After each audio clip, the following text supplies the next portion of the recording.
We're going to make a cream cheese cupcake with my daughter. This is our bonding with my daughter. Today is Friday and we have bonding with my daughter. Walang pasok ang anak ko ngayon. Kaya sabi ko, sige nga, magbanding nga tayo. Ang sabi niya, magluluto daw kami. So, ngayon, nag-decide na ang lulutuin namin ay cheesecake. So, ito po yung cheesecake na gagawin namin. At sinasabi niya kung ano yung gagawin ko at ako yung assistant daw niya.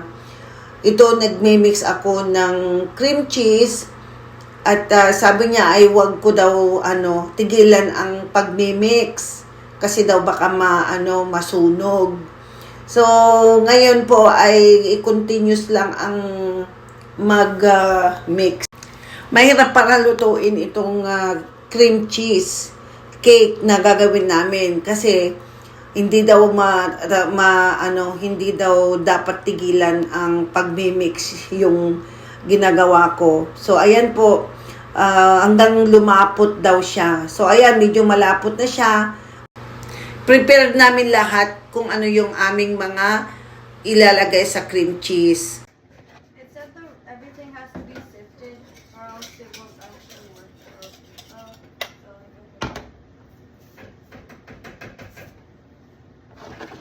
Okay, the cream cheese is already melt. Okay, now you take it off the heat and then Okay. put it aside when you prepare the other ingredients. Okay. We need that. So, this one I'm gonna use for And then, the white egg. okay, and then can you get the cornstarch, please?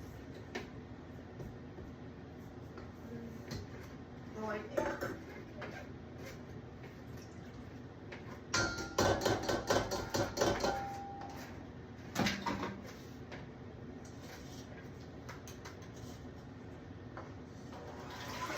Mommy, wait, no, stop.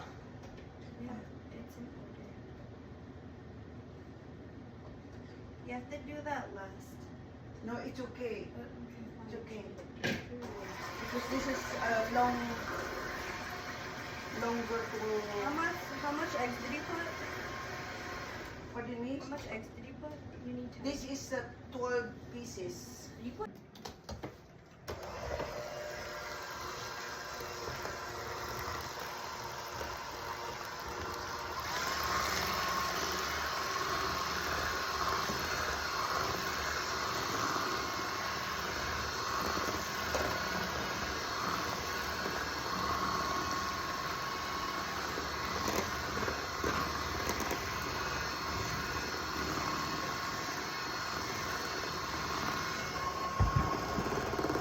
Okay, one by one.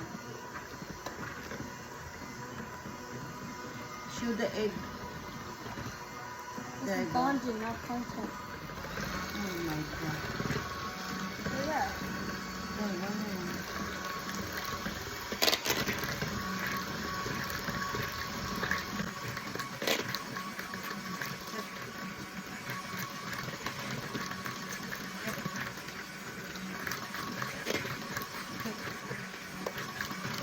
And then the cream cheese. Right here. Okay. That's the cream cheese. Yeah, what's the cream cheese? Okay. So where's the flour? Already in the bowl. Oh, you put it I already already? mixed it a while ago. I want to still do it. Okay, wait. Okay, you have to wash that first. Otherwise, Okay, where's the way? wash it. Can't wash it right now. Remove. No, remove and wash it. Okay.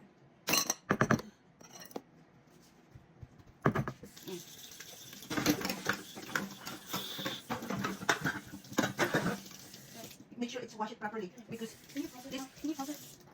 Pause it. Yeah. Sabi niya gusto niyang i-mix ang white egg kasi gusto niya yung fluffy na fluffy. Kaya ganyan siya. It's not forming stiff peaks yet. Okay, can you show the? It's not forming. Yeah. Stiff. No, it said form stiff peaks. It's not. This is not stiff yet. Okay then, do it then.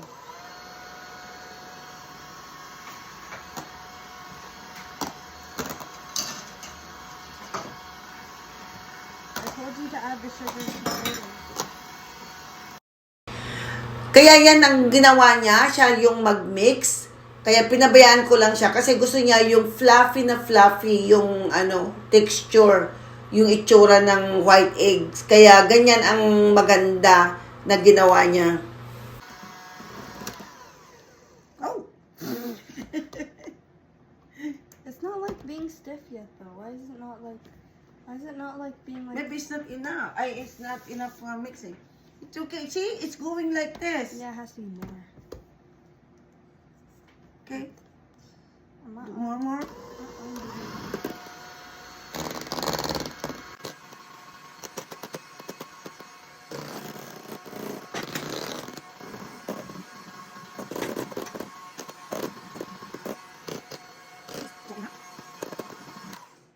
Perfect. Yeah? Okay, It's okay now? I need to take a picture for experimental purposes. Okay. You have to remove that.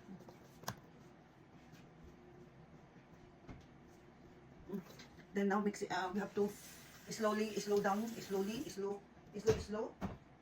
Put that. Why are you so funny? Okay. So mix it now. Victoria? Okay.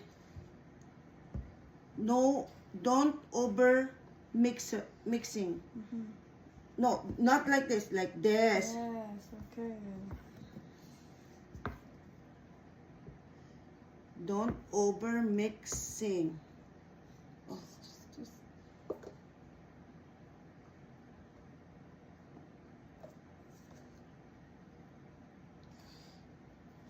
wait, do not grab.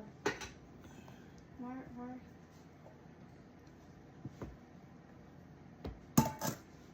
No, the way you mixing is like that. Flipping. Yes, it said fold. Yeah, folding. Yeah.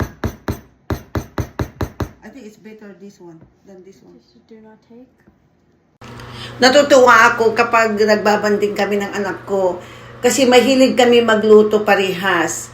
Kasi pag nagluluto ako, ay pinapanood niya ako. Kaya ngayon ay nagkahilig na rin siya na magluto-luto. Kaya minsan kahit na hindi namin sinasabi na magluto siya, ay nagluluto siya kahit na anong mga niluluto niya, mga dessert, kahit na ano yung mga nandyan sa fridge, ay talagang ginagawa na niya. Kaya pinabayaan ko lang para matuto talaga siya. Pero yun nga, nakahiligan niya talaga magluto ang anak ko. Kaya maganda rin na kapag nakikialam ang anak natin sa kusina, ay pabayaan lang natin na nandyan sila na alam sa mga niluluto natin kasi dyan sila natututo. Natutuwa ako kapag nagbabanding kaming mag-ina kasi parehas nga kaming mahilig magluto. Kaya pag wala siyang school, wala din akong trabaho, ay ganito ang banding naming dalawa. So natutuwa ako dahil okay naman siya na nagluluto kung ano yung mga gusto niyang lutuin. So ito po yung aming cheesecake na ginawa namin for today. Ayan. Malapit na naming ilagay sa oven. Kaya, tignan nyo lang mamaya kung ano ang itsura ng aming niluluto ngayon na cheesecake.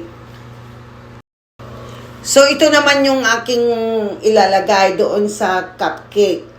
Cupcake naman ang aking gagawin.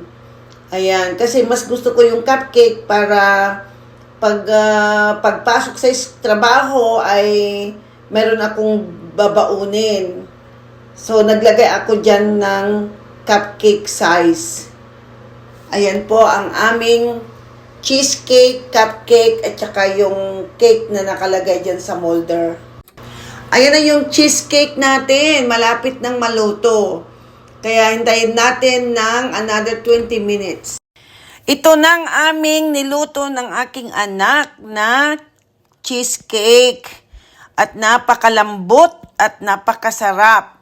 Kanina pa ako kumakain kanina. Thank you for watching. Bye!